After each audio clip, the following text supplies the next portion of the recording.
الله فلا مضل له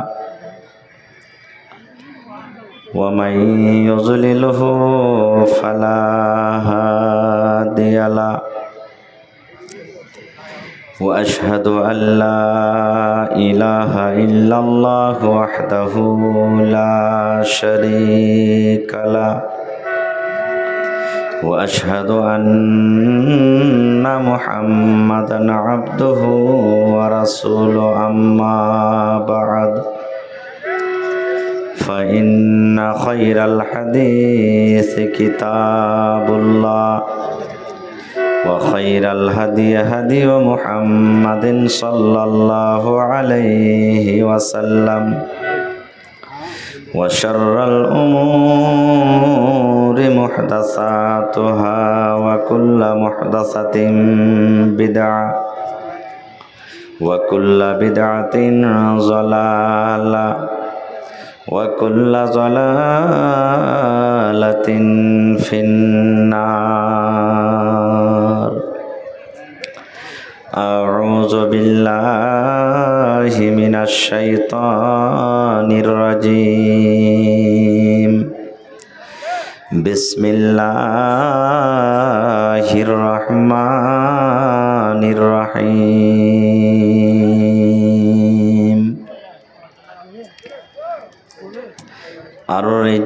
الرجال قوامون على النساء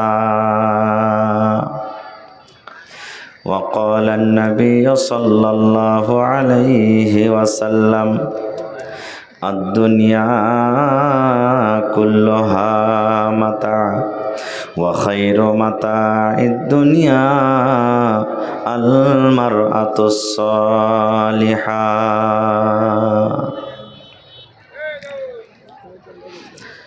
মরণে কথা স্মরণ কি তোর নাই, মরণে কথা স্মরণ কি তোর নাই রে মুমিন ভাই, মরণে কথা স্মরণ কি তোর নাই। তুমি যখন যাবে মরে নিয়ে যাবে খাটে করে, তুমি যখন যাবে মরে নিয়ে যাবে খাটে করে, রেখে দিবে মাটির বিছানায় রে মুমিন ভাই, মরণে কথা স্মরণ কি তোর নাই, মরণে কথা স্মরণ কি তোর নাই রে মুমিন ভাই, মরণে কথা স্মরণ কি তোর নাই। মাল ধন পয়সা করে থেকে যাবে দালান বাড়ি, মাল ধন পয়সা করে থেকে যাবে পাকার বাড়ি, কিছুই তোমার কাজে আসবে না রে মুমিন ভাই, মরণে কথা স্মরণ কি তোর নাই, মরণে কথা স্মরণ কি তোর নাই রে মুমিন ভাই, মরণে কথা স্মরণ কি তোর নাই। নারে তাকবীর। আজকে জলসার যোগ্যতম শ্রদ্ধেয় সভাপতি সাহেব, উপস্থিত উলামায়ে কেরাম, সামনে বসে থাকা ইসলাম দরদি, দিন দরদি ভাই ও বাবাজিরা, পর্দানাসীন মায়েরা এবং খালারা, সমস্ত তারিফ ও গুণগান সেই মহান আল্লাহ তাবারাক ওয়া তাআলার জন্য, যে মহান আল্লাহ তাবারাক ওয়া তাআলা আজকে আমাদেরকে এই জালসার পিণ্ডালের তলাতে নরম গরম বিছানাকে ত্যাগ করে একত্রিত হয়ে বসে কিছু বলার ও শোনার তৌফিক দিয়েছেন। তাই আমরা সেই আল্লাহর প্রশংসা করি। অন্তর থেকে মুহাব্বতের সাথে সকলেই একবার মুখ খুলে পড়েন আলহামদুলিল্লাহ। একটু জোর করে পড়েন ভাই আলহামদুলিল্লাহ। তারপর আমাদের শেষ নবী হযরতে মুহাম্মদুর রাসূলুল্লাহ পড়েন সাল্লাল্লাহু আলাইহি ওয়াসাল্লামের পর অগণন দারুদ শরীফ শান্তির ধারা বর্ষিত হোক, আমিন। আল্লাহুম্মা সাল্লি আলাইহি আল্লাহুম্মা বারিক আলাইহি। বন্ধুগণ, আজকে আমি আপনাদের সামনে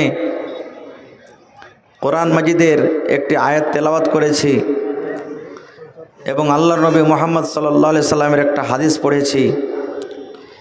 সেই আয়াত এবং হাদিসটাকে সামনে রেখে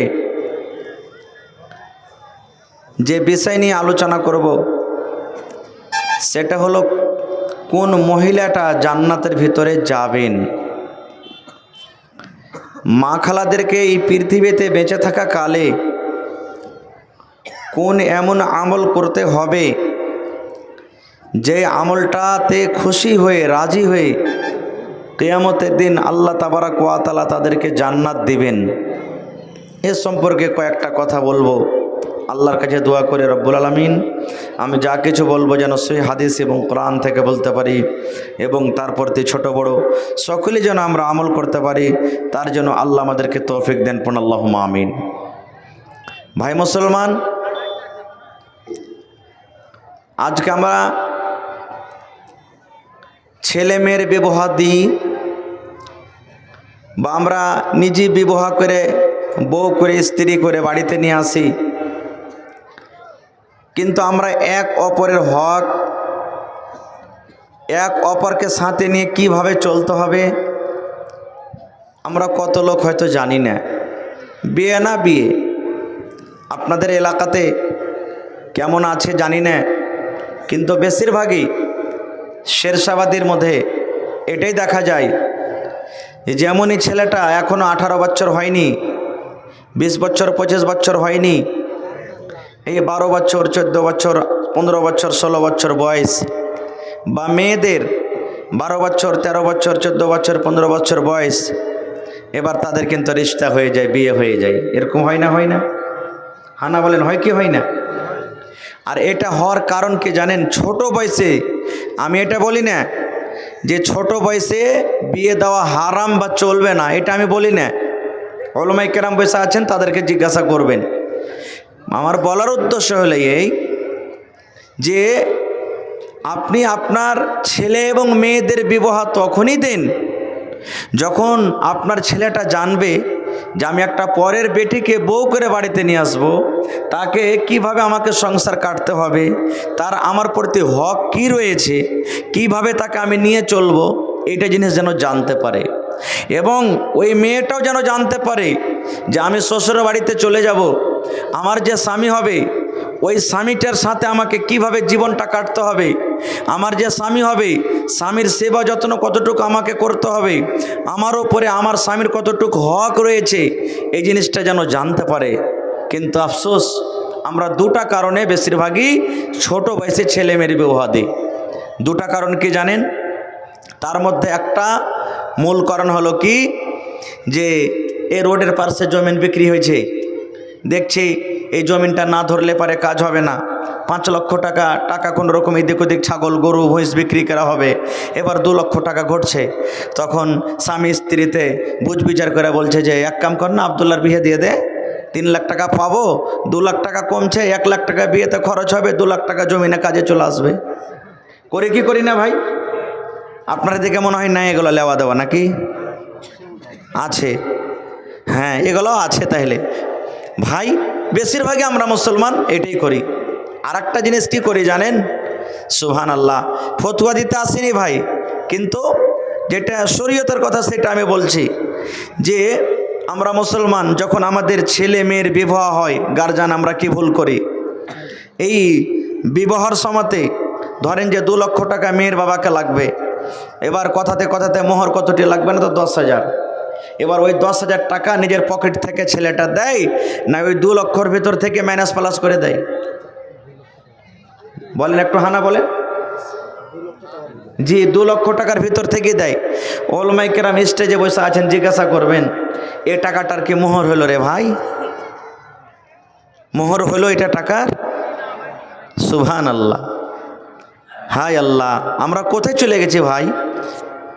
শরীয়ত কোথায় আর আমরা আছি কোথায়? আল্লাহ রসুল বলছেন কি আর আমরা করছি কি? আল্লাহুস সামাদ। খারজা হোক ভাই মুসলমান, মায়েরা খালারা, আল্লাহর নবীর জামানাতে এক বাপ নিজের মেয়ের বিবাহ দিবে, বাপ নিজের মেয়ের বিবাহ দিবে। তো মেয়েটা বলছে যে আব্বা আমি বিয়ে করব না খো, আমার এখন দরকার না, আমি বিয়ে করব না খো। বাপ চলে গেলেন নবীর দরবারে, আল্লাহ রসুল আমি আমার মেয়ের জন্য একটা খুব সুন্দর বর খুঁজেছি, ছেলে দেখেছি, ভাবছি যে আমি বিয়ে দিয়ে দেব।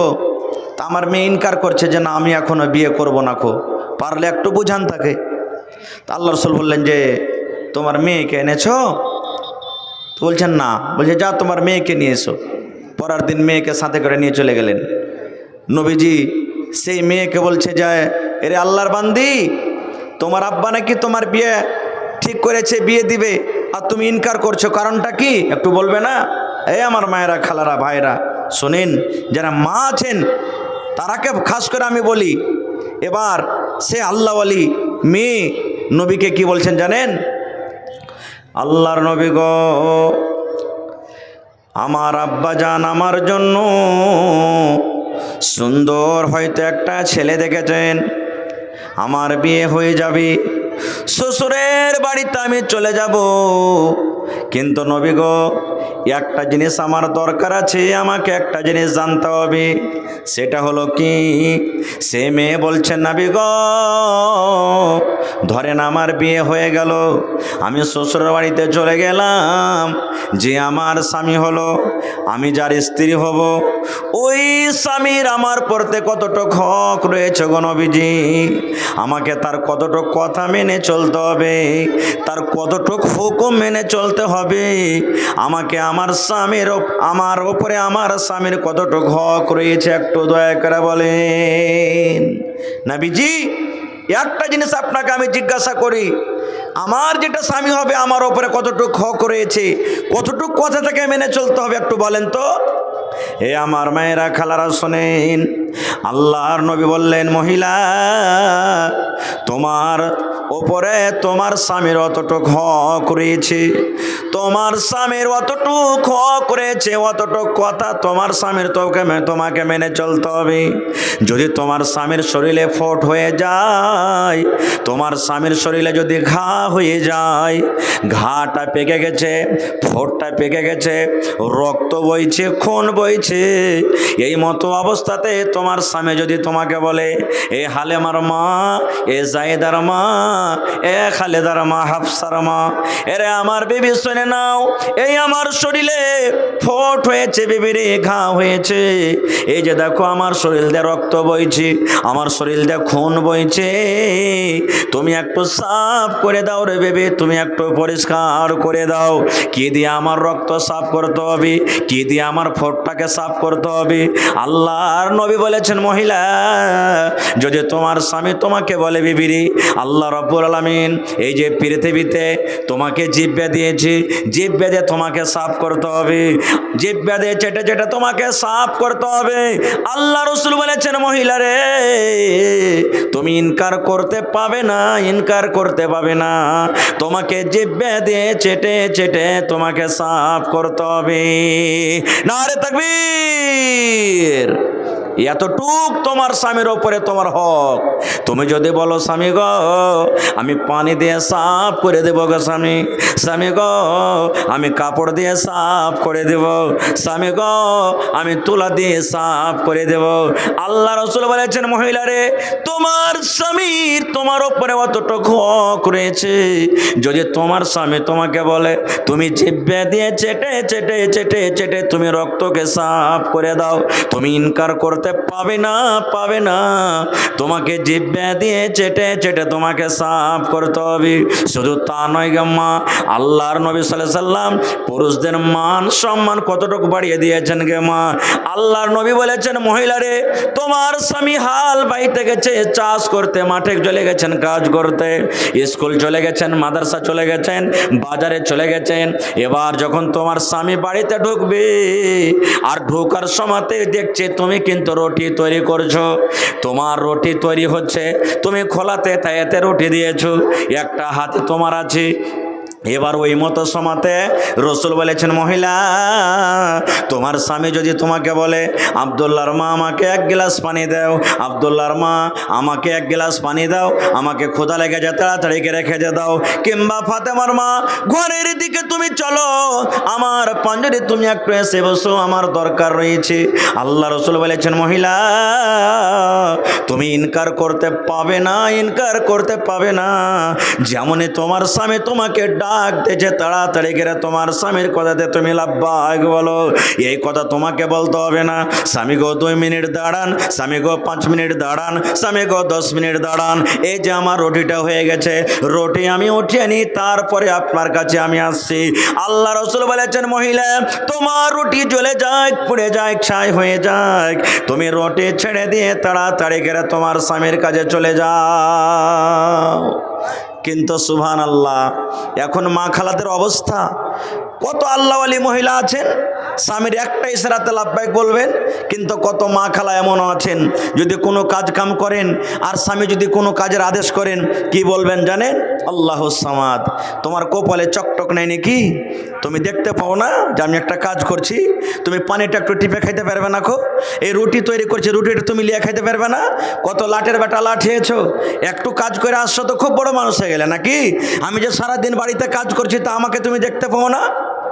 ওরে আল্লাহ, এমন ঘোচা মেরে মেরে কথা বলবে ভাই, মনে হয় ওর সারাদিনের পিপসা ক্ষুধা যত আছে সব কথা শুনি পেট ভরে গেল। এরকমও মা খালা আছে। জি না, এ আমার মায়েরা খালারা, কোন মহিলাটা জমিনের ওপরে ভালো, কোন মহিলাটা হলো উত্তম? খালেদা ভালো, জায়েদা নাম ভালো, হাফসা নাম ভালো, রোকেয়া নাম ভালো, খালেদা নাম ভালো, ফাতেমা নাম ভালো, মারিয়াম নাম ভালো, জাইনাব নাম ভালো, কুলসুম নাম ভালো। কোন মহিলা ভালো গে মা? এটা আমার কথা নয়। 1400 বছর আগে একজন সাহাবী নবীকে প্রশ্ন করলেন, ইয়া রাসূলুল্লাহি আইয়ুন নিসাই খায়র। আল্লাহর নবী গো, জমিনের উপরে আকাশের তলাতে কোন মহিলাটা ভালো গো নবীজি? কোন মহিলাটা ভালো? আল্লাহ রাব্বুল আলামিনের কাছে কোন মহিলাটা প্রিয়? কোন মহিলাটা হলো উত্তম? কোন মহিলাটা আল্লাহ রাব্বুল আলামিনের নিকটে ভালো? নবীকে প্রশ্ন করলেন আল্লাহ রসুল, কোন মহিলাটা ভালো? এ আমার মায়েরা খালারা, আজকে জালসা শুনতে এসেছেন, একটা হাদিস যদি আপনি সাথে করে নিয়ে যান আর আমল করেন, ইনশাআল্লাহ জালসা কামিয়াব হয়ে যাবে, আপনার জীবন ধন্য হয়ে যাবে। রসুলকে প্রশ্ন করছেন, ইয়া রাসূলুল্লাহ, কোন ধরনের মহিলাটা ভালো? আল্লাহ তাবারক ওয়া তাআলার নিকটে কোন মহিলাটা ভালো? আল্লাহ রসুল সাল্লাল্লাহু আলাইহি ওয়াসাল্লাম বললেন, ও আমার সাহাবীরা তোমরা শুনে নাও, ওরে আল্লাহর বান্দি তোমরা শুনে নাও, এই জমিনের ওপরে যে নারীর মধ্যে, যে মহিলাদের মধ্যে 3খানা গুণ থাকবে, 3খানা সিফাত থাকবে, আল্লাহ রসুল বলেছেন মহিলাদের মধ্যে ওই নারী, ওই মহিলাটা সব থেকে উত্তম। কয়টা গুণ ভাই? জোরে বলেন। যে মহিলাদের মধ্যে 3খানা গুণ থাকবে, 3খানা সিফাত থাকবে, ওই মহিলাটা হলো আল্লাহ তাবারক ওয়া তাআলার কাছে উত্তম। মায়েরা খালারা, আমি একটা একটা করে আপনাদের সামনে সেই গুণ রাখছি যেটা আল্লাহ রাসূল সাল্লাল্লাহু আলাইহি ওয়াসাল্লাম বলেছেন। আর শোনার পর আপনারা এই বুকে হাত দিয়ে একটু ভাবা চিন্তা করেন যে আমরা উত্তম মহিলা হয়ে দুনিয়াতে আছি, কিংবা আল্লাহ রাসূল সাল্লাল্লাহু আলাইহি ওয়াসাল্লাম যে সিফাত, যে গুণের কথা বলেছেন সেই গুণটা আমাদের মধ্যে আছে কিনা। আল্লাহ রাসূল সাল্লাল্লাহু আলাইহি ওয়াসাল্লাম বলেছেন, যে মহিলাদের মধ্যে 3খানা গুণ রয়েছে, যে নারীর মধ্যে 3খানা সিফাত রয়েছে, ওই মহিলা হলো আল্লাহ রাব্বুল আলামিনের কাছে উত্তম ভালো। তার মধ্যে 1 নম্বর রাসূল বলেছেন, এরা মহিলার দল, তোমার স্বামী যখন হাট থেকে, বাজার থেকে, মাদ্রাসা থেকে, স্কুল থেকে, কলেজ থেকে, বাজার থেকে যখন বাড়িতে ঢুকবে, স্বামীর দিকে তোমাকে 10 গ্রাম 15 গ্রাম একটু হাসি দিতে হবে। তাবাসসুম, মুচকি মেরে যাকে আমরা হাসি বলি। আল্লাহ রাসূল বলেছেন, তোমার স্বামী হাট থেকে, বাজার থেকে যখন বাড়িতে ঢুকবে, স্বামীর দিকে একটু তুমি 10-15 গ্রামের মুচকি হাসি দিয়ে দাও।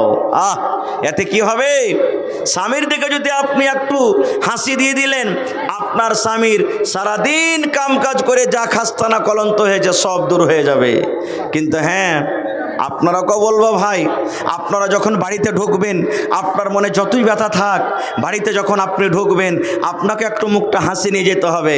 না হলে পাউরুটি বিস্কুটের মতন মুখটাকে ভারী নিয়ে যাবেন, আর আপনার স্ত্রী আপনার দিকে হাসবে, আর আপনি যদি মুখটাকে ভারী করে যান, বাড়িতে খাইছে আর মচমচ করছে, আমার সারাদিন কি হয়েছে সেটা আমি জানছি, তো ভাই আপনার স্ত্রীটার মন খারাপ হবে না রে ভাই? হবে না? বলেন হবে না? হবে না ভাই মুসলমান? 10 মিনিট রুকেন না, তো আপনাকে ওরকমভাবে হাসি মুখে নিয়ে আসতে হবে। কেমন ভাবে? এ আমার মায়েরা, খেলারা, আল্লাহ রাসূলের প্রথম কথা, ওই মহিলাটা আল্লাহ রাব্বুল আলামিনের নিকটে সব থেকে উত্তম ভালো। বুকে ব্যথা আছে, বুকে কষ্ট আছে, মনে ব্যথা আছে, ব্যথা থাকতে গেলেও স্বামী যখন বাড়িতে ঢুকবে, স্বামীর সাথে হাসির কথা বলতে হবে। একবারে স্বামীর দিকে দেখে আল্লাহু সামাদ, মনটাকে একটু খুশি করে দিতে হবে। কেমনভাবে? একটা মাত্র উদাহরণ দিব, মহিলাদেরকে কিভাবে খুশি করতে হবে স্বামীকে। মহিলাদের বুকে যদি ব্যথা থাকে, কিভাবে স্বামীর সাথে ব্যবহার করতে হবে, একটা হাদিস বলবো, গেমা সহি হাদিস। আল্লাহ রাসূল সাল্লাল্লাহু আলাইহি ওয়াসাল্লামের জামানাতে নবীজি একদিন বললেন, ও আমার সাহাবীরা, তোমাদেরকে অমুক জায়গাতে লড়াই করতে, যুদ্ধ করতে বা তাবলীগের কামে যেতে হবে। কে কে যাবে? নাম লেখাও। একজন সাহেব বললেন, হুজুর আমি যাব। উনি বলছেন, হুজুর আমি যাব। উনি বললেন, হুজুর আমি যাব। উনি বললেন, হুজুর আমি যাব। এই করে করে কিছু সাহাবী নাম লিখে দিলেন। সব সাহাবীর কথা বলবো না খো। এবার নবীজি কি বলছেন? এরে আমার সাহাবীরা, তোমরা নিজের নিজের বাড়িতে চলে যাও, তোমরা নিজের মায়ের সাথে দেখা করে নাও, বিবির সাথে তোমরা দেখা করে নাও, ছেলের সাথে তোমরা দেখা করে নাও। কারণ যেই জায়গাতে তোমরা যাবে, দাওয়াতের কামে, জিহাদে তোমরা যাবে, তোমরা বাড়ি তার ঘুরতে পারবে কে পারবে না সেটা আল্লাহ জানেন, কেউ জানে না। এই জন্য তোমরা বাড়ি চলে যাও, আর নিজের ছেলে মেয়ের সাথে তোমরা দেখা করে নাও। সব সাহাবীর কথা বলতে পারবো না ভাই, একটা মাত্র সাহাবী, যার নাম হলো আবু তালহা রাদিয়াল্লাহু তাআলা আনহু। সেই সাহাবী বাড়ি গেলেন। বাড়িতে যাওয়ার পর ওর স্ত্রীর নাম হলো বিবি রোমাইসা। এটা হলো মাশহুর নাম, বিবি রোমাইসা।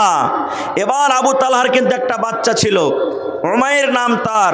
7 বছর, 5 বছর, 8 বছর এই ধরনের একটা ছোট বাচ্চা ছিল। আবু তালহা রাদিয়াল্লাহু তাআলা আনহু বাড়িতে গেলেন। এবার বিবিকে বলছেন, বিবি রে, আল্লাহর নবীর ডাক হয়েছে রে বিবি, আমি অমুক জায়গাতে আমি চলে গেলাম, আমি কয়দিন থাকবো সেটাও আমি জানি না। বিবি রে, আর ঘুরতে পারবো কি পারবো না, তোমার সাথে আর দেখা হবে কি হবে না সেটা আমি জানি না, আল্লাহ জানেন।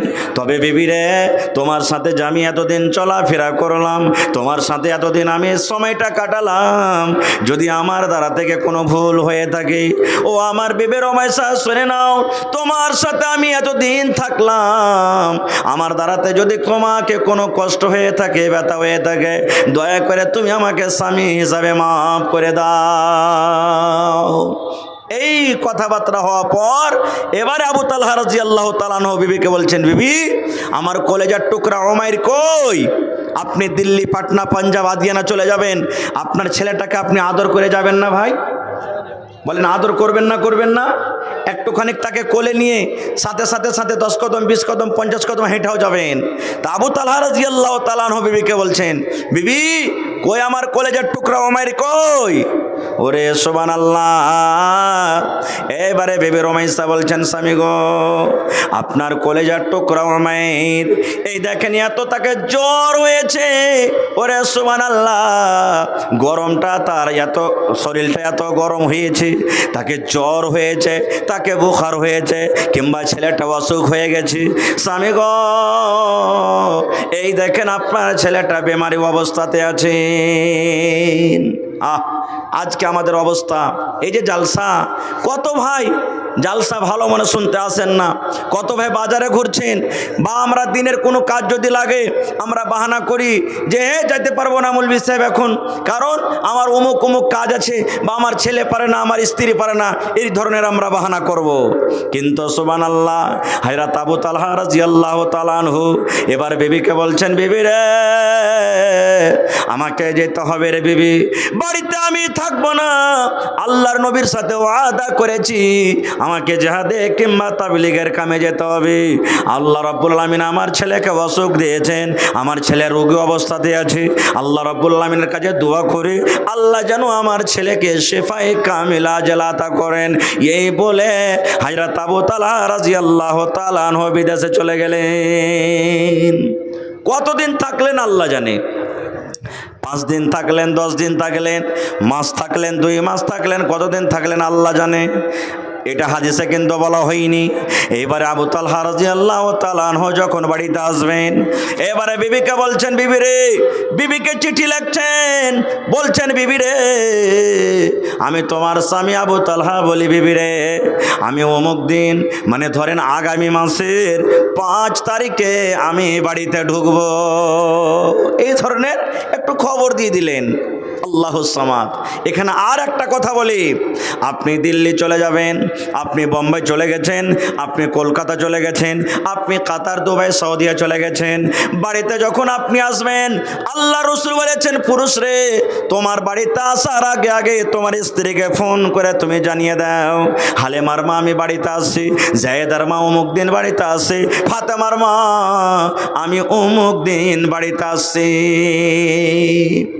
এবারে একটা কথা বলি, যেমনই আপনি ফোন করলেন বাড়িতে, আপনার স্ত্রীটা যদি নেককার হয়, আপনার স্ত্রীটা যদি দিনদার হয়, আপনার স্ত্রীটা যদি সলেহা হয়, আপনার স্ত্রীটা যদি জায়েদা আবেদা হয়, যেমনই ফোন করলেন সঙ্গে সঙ্গে মনে মনে চিন্তা ভাবনা করবে, আল্লাহ রে, আমার স্বামীটা ফোন করেছে, আমার স্বামী বাড়িতে আসবে।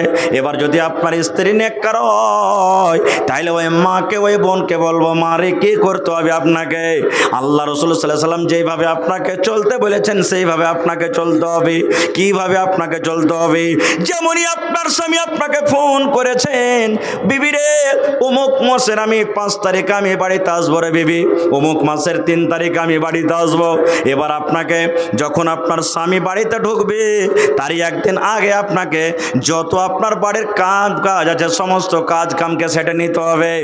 এবার যখন আপনার স্বামী বাড়িতে ঢুকবে, বাড়ি ঢোকার 2 ঘন্টা 3 ঘন্টা আগে সুন্দর আপনার বাড়িতে যেটা একটা কাপড় আছে কাপড়টা পরে থাকতে হবে। আল্লাহ রাসূল বলেছেন, প্রাইভেট যেগুলো তোমার সাফ করার দরকার আছে তুমি সাফ করে নাও। তোমার স্বামীর জন্য তুমি তৈয়ার হয়ে থাকো, তোমার স্বামীর জন্য তুমি পাউডার লাগিয়ে থাকো, স্বামীর জন্য সেন্ট লাগিয়ে থাকো, স্বামীর জন্য চিতা করে থাকো, সুন্দরভাবে তুমি একবারে তোমার স্বামীর জন্য রেডি হয়ে থাকো। কারণ তোমার স্বামী যখন বাড়িতে ঢুকবে যেন তোমাকে দেখার সাথে সাথে তার মন খানা যেন খুশি হয়ে যায়, এরকম ভাবে তুমি তৈয়ার হয়ে থাকিও।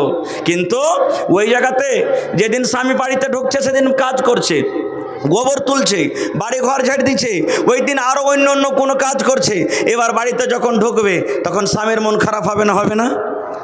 একবারে আপনি এমন দুর্গন্ধ কাপড় পরে আছেন গে মা, স্বামী বাড়িতে ঢুকেছে, হ্যাঁ আল্লাহুস সামাদ, মনে হয় পাটের যে জাগ আছে আঁটি আছে সেগুলো দুর্গন্ধ করছে, বকরির মতন শরীরটা ঘাম ঘাম গুন্ধাইছে, কি বলবেন, হট সালাহুদ্দিমি কাহেকার, এতদিন পর বাড়িতে আসছি আর আমার জন্য একটু চাকচিকন হয়ে না থেকে দেখ কেমন বাড়ি গাটা তার বাসনা করছে, হট এখান থেকে তুই চলে আমার দরবার থেকে চলে যা, আমার বাড়ি থেকে তুই হেঁটে যা, এরকম আপনাকে কথা বলতে পারে। তো এই আমার মায়েরা খালারা সাজবে কিভাবে জানেন? সুবহানাল্লাহ। ভাইয়ের বিয়ে লেগেছে তখন সাজবে, ভাতিজের বিয়ে লেগেছে তখন সাজবে, দেওরের বিয়ে লেগেছে তখন সাজবে, কিন্তু নিজের স্বামীর জন্য সাজবে না, স্বামীর জন্য সাজন পূজন করবে না। সুবহানাল্লাহ। এ আমার মায়েরা খালারা, একটা হাদিস, এই হাদিসটাকে আমি একটু পেন্ডিংয়ে রেখে দিলাম। একটা হাদিস বলি আপনাদের সামনে, এটাও কিন্তু সহিহ হাদিস। আল্লাহ রাসূল সাল্লাল্লাহু আলাইহি সাল্লাম সালমান রাদিয়াল্লাহু তাআলা আনহু এবং আবু দারদা রাদিয়াল্লাহু তাআলা আনহু দুজনকে ভাই লাগিয়ে দিলেন।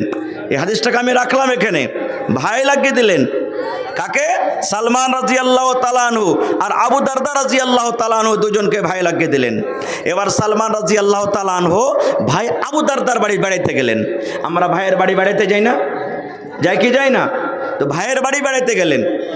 যেই সময়তে আবু দারদা রাদিয়াল্লাহু সালমান রাদিয়াল্লাহু তাআলা আনহু আবু দারদার বাড়ি গেলেন, ওই সময়তে কিন্তু আবু দারদা বাড়িতে নেই, বাড়িতে ভাবি আছেন। সালাম দিলেন, ভিতরে গেলেন, বসতে দিলেন। এবারে বলছেন যে ভাবি, সালমান বলছেন ভাবি, ভাই কই? বলছে এই গেলেন, কোনো কামে কাজে গেছেন, এক্ষুনি বাড়ি ঢুকবো হয়ে আছে। এবার সালমান রাদিয়াল্লাহু তাআলা তখন বলছেন ভাবি একটা কথা বলবো। বলছে কি রে ভাই?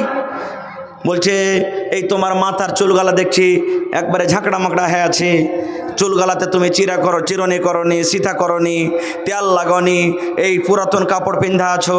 তুমি একবারে যেরকম একটা মহিলাকে থাকতে হয় রেডি হয়ে সুন্দর হয়ে সাফ সুতরা হয়ে থাকতে হয়, ওরকমভাবে তোমাকে দেখতে পাই না, কারণটা কি? এই আমার মায়েরা খালারা শোনেন। যখন কথাটা শুনলেন, এবার আবু দারদার স্ত্রী বললেন, ও ভাই সালমান, কার জন্য আমি সাজবো রে ভাই? কে আমার সাজন দেখবে? কার জন্য আমি সিধা করব? কে আমার সাজন দেখবে? কার জন্য আমি পাউডার লাগাবো? কার জন্য আমি চিরনি করব? কার জন্য আমি সেন্ট লাগাবো? কার জন্য আমি নতুন কাপড় পরবো রে ভাই? কে আমার সাজন দেখবে? কাকে আমি দেখাবো? বলছে কেন আমার ভাইকে তুমি দেখাইবে? বলছে না রে ভাই না, আমার সাজন দেখে না, আমার নতুন কাপড় পিন্ধা কোনো কাজ নাই। বলছে কেন ভাবি? বলছে ভাই রে, তোমার ভাই আবু দারদা দিনের বেলাতে রোজা করে, দিনের বেলাতে রোজা চালিয়ে যায়। এবার দিনের বেলাতে আমার সাজনকে দেখবে, কারণ রোজার হালাতে আল্লাহ নবীর ফয়সালা যে নিজের বিবির সাথে মিলন করতে পাবে না, পাবে? আল্লাহ হারাম করে দিয়েছেন। দিনের বেলাতে কার জন্য সাজবো? এবার সালমান বলছেন ভাবি গে, রাতের বেলাতে সাজতে হবে গে ভাবি। বলছেন না রে ভাই না, রাতের বেলাতে তোমার ভাইয়ের কিন্তু আমার সাথে কোনো দরকার নাই। বলছে কেমন কথা? বলছে ভাই সালমান, দিনের বেলাতে তোমার ভাই রোজা রাখে, আর রাতের বেলাতে তাহাজ্জুদের নামাজ পড়ে রাত কাটিয়ে দেয়। তাহলে দিনের বেলাতে রোজা রাখে, আমার কাছে আসে না, আর রাতের বেলাতে এশারের নামাজের পর তাহাজ্জুদের নামাজ পড়ে রাতটাকে কাটিয়ে দেয়। রাতের বেলা তো আমার কাছে আসে না, তাহলে আমি কার জন্য সাজন সাজবো? কে আমার সাজন দেখবে? বলছে এটা কথা তো? হ্যাঁ। বলছে ঠিক আছে। গল্প স্বল্প হলো, কিছুক্ষণ পরই আবু দারদা রাদিয়াল্লাহু তাআলা আনহু বাড়িতে ঢুকলেন, সালাম কালাম হইলো। এবার বিবিকে বলছেন যে এই ভাইকে খেতে দাও, সালমান এসেছে খেতে দাও। বিবি বলছেন যে খেতে দিয়েছি, কিন্তু আপনার অপেক্ষাতে আছে বলে খাইনি। বলছে খেতে দাও, সামনে খাবার দিয়েছেন। এবারে সালমান রাদিয়াল্লাহু তাআলা আনহু আবু দারদাকে বলছেন তুমিও এসো, মেহমানের সাথে মেজবানকে বসতে হবে, তুমিও এসো। বলছে না রে ভাই তুমি খাও। বলছে কেন? বলছে আমি রোজা করে আছি যে। বলছে কেমন রোজা? বলছে নফল রোজা। বলছে রোজা ছেড়ে দাও, এসো তুমি আমার কাছে, আমার সাথে খানা খাও। বলছে না ভাই কেমন কথা বলছো, আমি তো রোজা করে আছি, আমি রোজা ছাড়বো না, তুমি খাও না। এবারে সালমান রাদিয়াল্লাহু তাআলা আনহু বললেন, রে আমার বন্ধু আবু দারদা শুনে নাও, তোমার বাড়িতে আমি এসেছি মেহমান হয়ে, যদি তুমি আমার সাথে খানা না খাও, আমি সালমান তোমার খানা খাবো না, তোমার খানা খাবো না। তুমি আমার সাথে খানা খাও, তাইলে আমি খাবার খাবো। এবার কি করবেন? রোজাকে ভেঙে দিলেন। এবার দুই বন্ধু খানা খেলেন। খানা খাওয়ার পর দিন কাটলো, মগরিব হলো, ইশার হলো। এবারে আবু দারদা বলছেন সালমানকে, ভাই তুমি এই ঘরে আরাম করো, এখন আমি যাই। বলছে কোথায়? বলছে তাহাজ্জুদ পড়িতে যাব মসজিদে। বলছে আমিও নামাজ পড়বো, নামাজের এখন টাইম হয়নি। বলছে যে আপনিও ঘুমাও, এখনো নামাজের টাইম হয়নি, এখন যাও, তোমার স্ত্রী তোমার ইন্তজার করছে, সে ঘরে তুমি চলে যাও। বলছে ভাই তুমি থাকো না, আমি এখন গেলাম, আমি জিকির আজকার করব, এবার রাতের বেলাতে আমি তাহাজ্জুদের নামাজ পড়বো। বলছে ঠিক আছে। হাতখানটাকে ধরে যে ঘরে তার স্ত্রী আছে ওই ঘরে একটু ধাক্কা দিয়ে দিলেন, যাও তুমি আরাম করো। এবারে বন্ধুরে, রাত কাটতে কাটতে কাটতে ঠিক যখন রাত 1টা 2টা হয়ে গেল, এবার সালমান রাদিয়াল্লাহু তাআলা আনহু ভাইকে জাগাছেন, ভাই আবু দারদা এখন ওঠো, এখন নামাজের টাইম হয়ে গেছে, এখন ওঠো। এবার আবু দারদা উঠলেন, ফরজ গোসল করলেন, ফরজ গোসল করার পর এবার দুই বন্ধুতে নামাজ পড়লেন। এইবারে সালমান বলছেন, ও ভাই আবু দারদা, তোমার ওপরে তোমার শুধু আল্লাহর হক নাই রে ভাই, তোমার ওপরে আল্লাহ যে চোখ দিয়েছেন, এই চোখের তোমার ওপরে হক রয়েছে।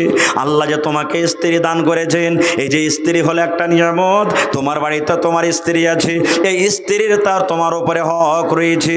আল্লাহ যে রাতটাকে দিয়েছেন, এই রাতটা আরাম করার জন্য, এই রাতটাতে আরামও তোমাকে করতে হবে। মেহমান বাড়িতে আসতে